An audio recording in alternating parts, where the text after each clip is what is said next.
On World News Tonight, final stretch. The fight for power stretches on with unexpected runoffs leading to a questionable future. Climate emergency. The COP27 summit highlights developing nations feeling the blow of climate disaster. Swift withdrawal. A surprise retreat by Russian forces in Kherson, leaving Ukraine wary of future attacks. And time for talent. Talented hopefuls put on a show for the chance of glory.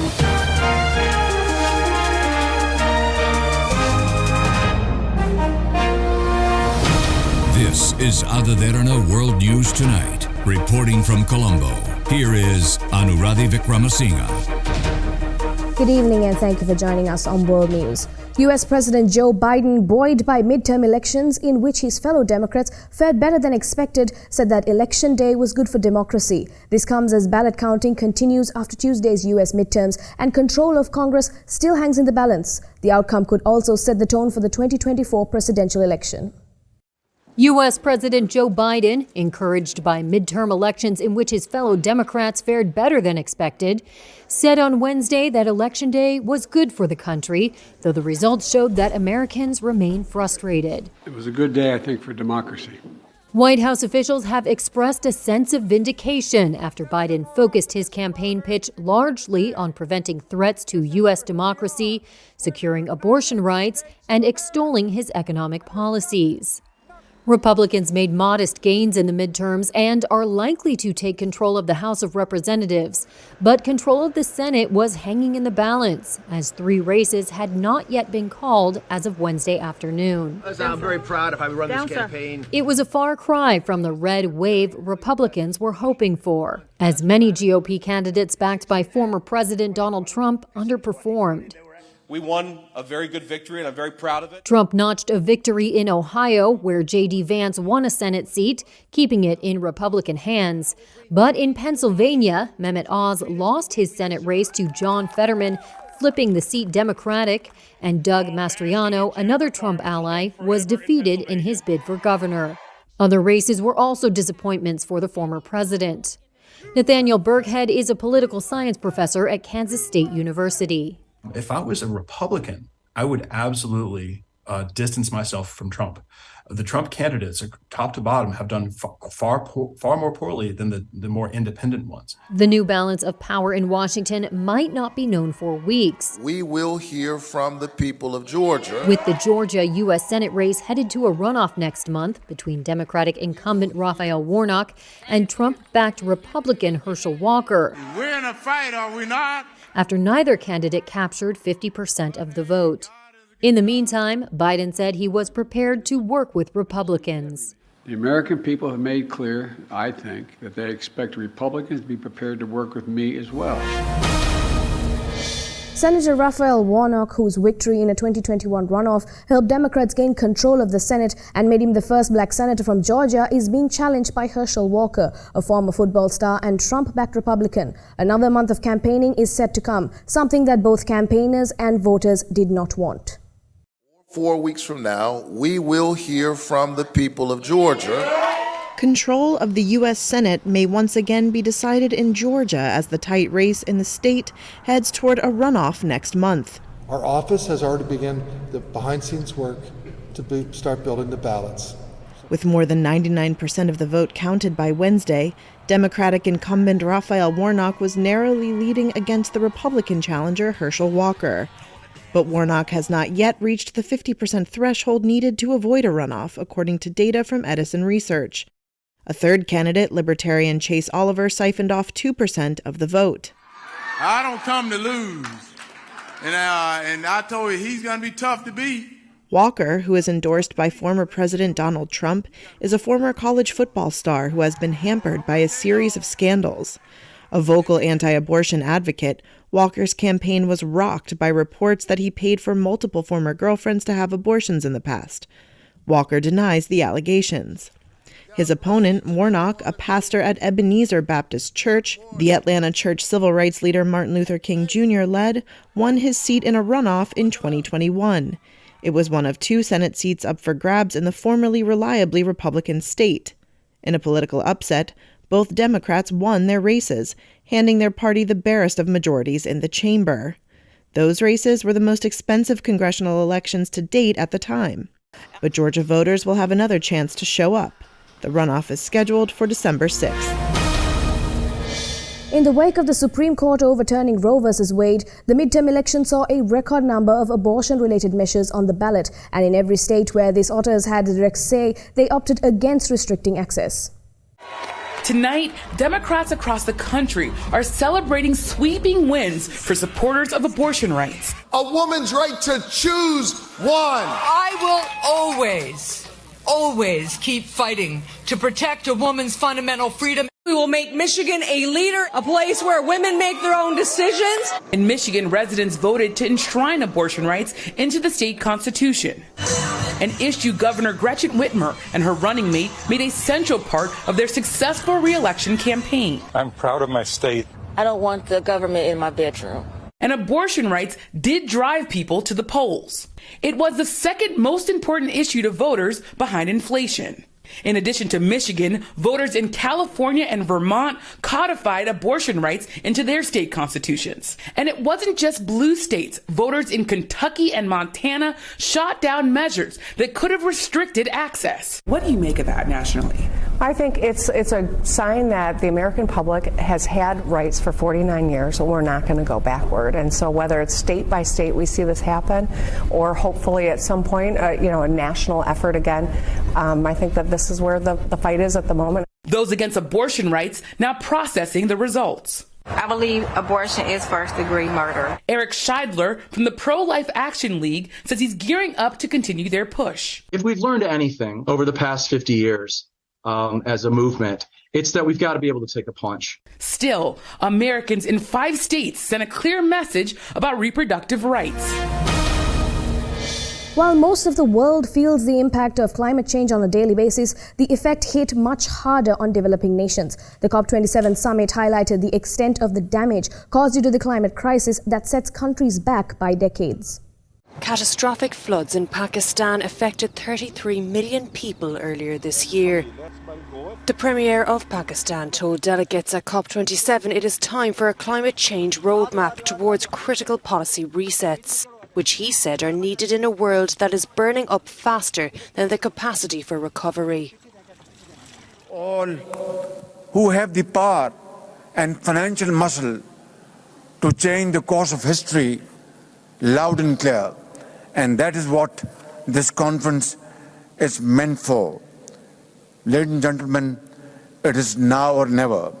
For us, there is indeed no Planet B. World leaders now hand over the summit to the negotiators to try to put the calls and claims into practical policies. But at the same time, there are efforts to make sure pledges made beyond the confines of the summit amount to real action. So-called climate greenwashing has been condemned by the UN chief. It's a practice of some companies promising net zero emissions, but without evidence to back up their claims. Meanwhile, the presidents of Colombia, Venezuela and Suriname are backing a specific project, the protection of the Amazon rainforest. They've used the summit to call for a wide alliance to stop its deforestation. Meanwhile, several European countries are seeing civil unrest as swarms of people have been taking to the streets to protest their respective governments' handling of inflation as prices continue to soar. The countries include Greece, which saw workers walk off the job. Europeans have been taking to the streets, demanding that their governments do something about the rising consumer prices. Most of those involved in the protests are workers, demanding higher pay as they say inflation is leading to a cost of living crisis. On Wednesday, Greek workers took to the streets demanding higher wages to combat the surging inflation. The strike saw a massive disruption of public transport, including flights and ferry services. Thousands of Greek protesters marched to Parliament in Athens as part of a nationwide action. I can't get through the month. It's difficult to make it to the end of the month. Making it to the end of the month means your wages will last you until the last day of the month. For me, my wages have already been spent after the first 10 days. The protests come despite the government having raised the minimum wage twice since January and pledging more wage hikes in 2023. It's also promised more handouts for pensioners to soften the blow of the current crisis. The latest protest also follows a string of walkouts in Europe in the past month, including in Spain, France, the UK, and Belgium. Energy prices have driven inflation in the 19 countries of the Eurozone to nearly 10%, making it harder for people to buy what they need, leaving people with little choice but to hit the streets to protest. Let's go in for a short commercial break. More world news on the other side.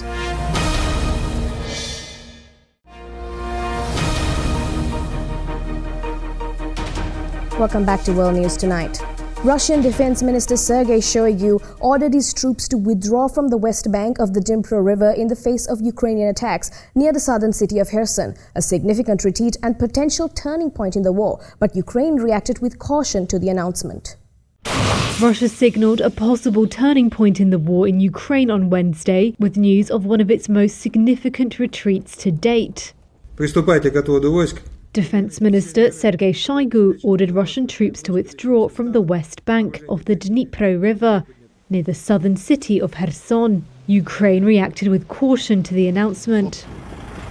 Presidential advisor Mikhailo Podolyak told Russian forces were still in Kherson, and it was too early to talk of a withdrawal. Kherson city is the only regional capital captured by Russia since its invasion in February. Its abandonment would be a major setback for Moscow. Russian troops were ordered to take up defensive lines on the east bank of the river Dnipro. Moscow said it was no longer possible to maintain supplies to its forces in Kherson city. It follows weeks of Ukrainian advances towards the city. Russia has raced to relocate tens of thousands of residents, a move Kiev says includes forced deportations. Moscow says it is taking people to safety. Further along the river, drones hit the town of Dnipro early on Wednesday. In recent weeks, Ukraine has reported a surge in such attacks on civilian infrastructure, particularly power stations and dams. Some Ukrainian soldiers have resorted to making their own anti-aircraft weapon. Machine guns have been mounted on a modified vehicle. It was designed by Ukraine's National Guard servicemen in cooperation with civilian technicians. Dmytro Platenchuk is the press officer for Mykolaiev's regional military administration. He says the homemade weapon has a very high success rate. On average, we shot down 80% of drones, he said, adding that it was very difficult to down 100% of air targets. South Korea's military said it had retrieved and analyzed debris from a missile the North fired across the two countries' de facto maritime border during a recent blitz of launches. South Korea said it had identified debris from a North Korean missile launch as part of a Soviet-era projectile on Wednesday. That as North Korea launched at least one ballistic missile into the sea. Analysis by neighbouring South Korea said the debris, which it believes came from a launch last week, belonged to an SA-5 anti-aircraft missile, citing its appearance and features. It was the first time a North Korean ballistic missile had landed near South Korean waters. North Korea said the launch was in protest against joint air drills by South Korea and the United States. Wednesday's launch comes a week after North Korea test-fired multiple missiles, including a possible failed intercontinental ballistic missile. Japan's Coast Guard said on Wednesday the ballistic missile appeared to have fallen into the sea minutes after the launch was reported, drawing condemnation from Tokyo. Here's their defense minister, Yasukazu Hamada. Since the beginning of this year, North Korea has repeatedly been launching ballistic missiles at an unprecedented rate, significantly heightening tensions on the Korean peninsula and in the region. North Korea has rapidly escalated its provocations, and such unilateral actions are a threat to the peace and stability of Japan, the region, as well as the international community, and are absolutely unacceptable. Hamada added that Japan's government had lodged a strong protest with North Korea via diplomatic channels through Beijing. South Korean and US officials have said Pyongyang has made technical preparations to test a nuclear device, which is the first time it will have done so since 2017. Hurricane Nicole barreled into Florida's Atlantic shoreline with a brew of heavy downpours, fierce winds and a treacherous surge of ocean surf that threatened coastal areas, still reeling from the last major storm 6 weeks ago. Upgraded from a tropical storm to a Category 1 hurricane as it thrashed the Bahamas, Nicole was packing sustained winds of up to 75 miles per hour as it neared landfall along the east coast of Florida, north of Miami, according to the National Hurricane Center. A hurricane warning was posted for a 240-mile coastal stretch that included the Kennedy Space Center at Cape Canaveral, where NASA's big new moon rocket stood exposed to the elements and anchored to its launch pad to ride out the storm. The Hurricane Center also issued storm surge advisories for much of Florida's Atlantic coast, warning that wind-driven waves would wash over beaches and rush inland to flood low-lying areas well beyond the shore. Storm surges wreaked havoc along the state's Gulf Coast and its eastern seaboard when Hurricane Ian crashed ashore on September 28th and plowed across Florida Peninsula to the Atlantic, causing an estimated $60 billion in damage and killing more than 140 people. Nicole was expected to diminish to tropical storm status once it moves over Florida, then churns north over the next 2 days through Georgia and into the Carolinas. Just after Elon Musk cut off staff, another big tech company, Meta, Facebook's parent company, announced a mass layoff as well. The social media company has spent big on virtual reality technology, but with the economy slowing down, so are the advertising dollars. Facebook's parent company, Meta, said it's letting go more than 11,000 employees, roughly 13% of its workforce, the first mass layoffs in Meta's 18-year history. In a message to employees Wednesday, CEO Mark Zuckerberg said he got it wrong, writing, "I got this wrong, and I take responsibility for that. This is a sad moment, and there is no way around that." Like its peers, Meta hired aggressively during the pandemic when stuck-at-home users went on social media more. But it suffered this year as advertisers have pulled back, and costs to develop Zuckerberg's ambitious plans for the metaverse have ballooned. Wedbush Securities tech analyst Dan Ives says the job cuts were unavoidable. Facebook was spending like 1980s rock stars, and now growth has really come off significantly. I think the clock struck midnight for Facebook. You're seeing significant growth challenges. And now they're cutting costs, especially with this metaverse strategy, which is a risky bet. And I think for Zuckerberg, this is going to be what I'll view as a moment of truth, how he navigates this. Zuckerberg still has high hopes for the metaverse. Just in October, he laid out his vision. At Meta, we're focused on building the fundamental technology that will help bring the metaverse to life, whether that's in virtual reality, augmented reality, or the social presence layer across both. Meta's layoffs follow thousands of recent job cuts at Twitter, Snap, and Microsoft, and more could be coming. I think this is the beginning of what's going to be much broader layoffs across Silicon Valley and tech. Some darker days ahead as this recession's on the doorstep. Meta, once worth $1 trillion, has lost more than 70% of its value in 2022 alone. But its shares rose 5% on Wednesday as a new era of cost-cutting began.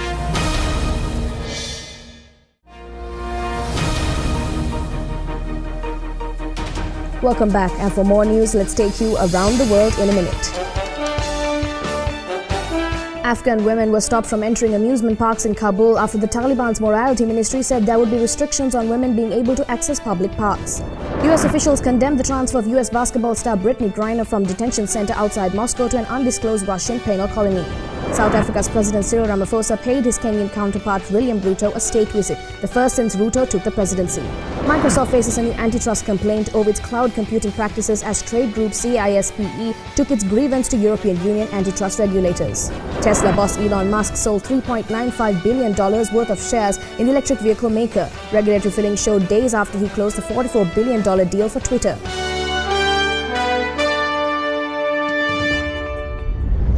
And that is all from us here at World News Tonight. Join us again tomorrow as we keep you up to date with the latest from around the world. In case you missed any of the stories tonight, you can watch the whole program on our YouTube channel, youtube.com/OtherThanEnglish. We leave you tonight with visuals of individuals across the globe showing off their super skills on Guinness World Records Day. Thank you for watching. Have a great night.